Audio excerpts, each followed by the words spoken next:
se a morte fosse cancelada? A pergunta parece absurda, mas imagine acordar em um mundo onde ninguém mais morre. No início, tudo parece um milagre. Pessoas doentes se levantam de suas camas, vítimas de acidentes abrem os olhos sem ferimentos fatais e a esperança renasce em cada canto do planeta. As redes de notícias anunciam o impossível. Desde a madrugada, nenhum ser humano morreu. Cientistas e médicos confirmam, governos entram em alerta e a humanidade celebra o maior acontecimento da história. Nos primeiros dias, a festa. Igrejas lotadas, multidões emocionadas acreditando que Deus ouviu suas preces. É o início de uma nova era. Mas o que começa como bênção, logo se transforma em um pesadelo. A imortalidade chega sem aviso, sem regras e sem controle. Os hospitais ficam cheios de pessoas que deveriam ter morrido, mas continuam vivas.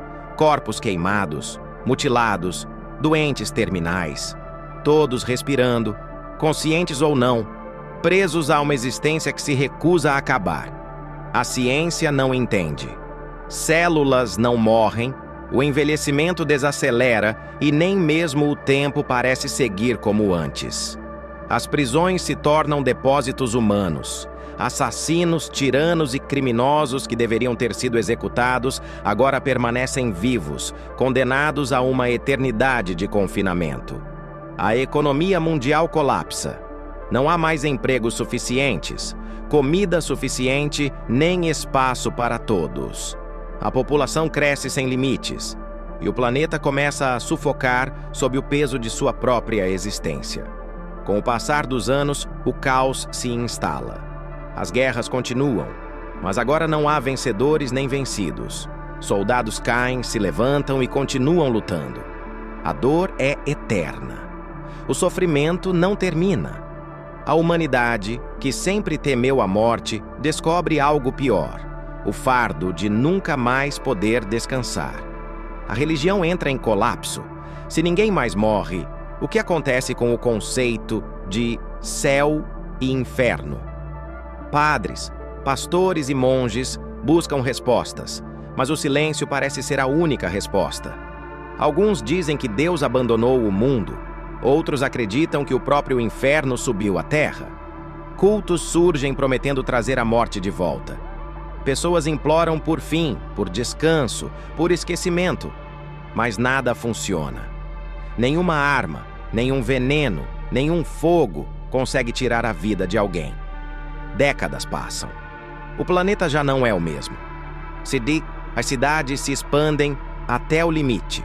Oceanos são invadidos por comunidades flutuantes e o ar se torna escasso. O amor desaparece. A paixão, antes alimentada pela fragilidade da vida, se apaga. Afinal, como amar algo que nunca se perde? As pessoas deixam de ter filhos, mas os que já nasceram continuam a crescer, lotando um mundo que não morre, mas também não vive. A ciência tenta resolver o mistério. Satélites, laboratórios e máquinas buscam explicações. Alguns acreditam que o fenômeno foi causado por uma mudança no tecido do espaço-tempo. Outros suspeitam de uma intervenção cósmica. Mas nada é conclusivo. Em algum ponto, o planeta se torna uma prisão. E os humanos, prisioneiros de uma eternidade indesejada. Aos poucos, a humanidade começa a enlouquecer. Sem o medo da morte, não há mais limites.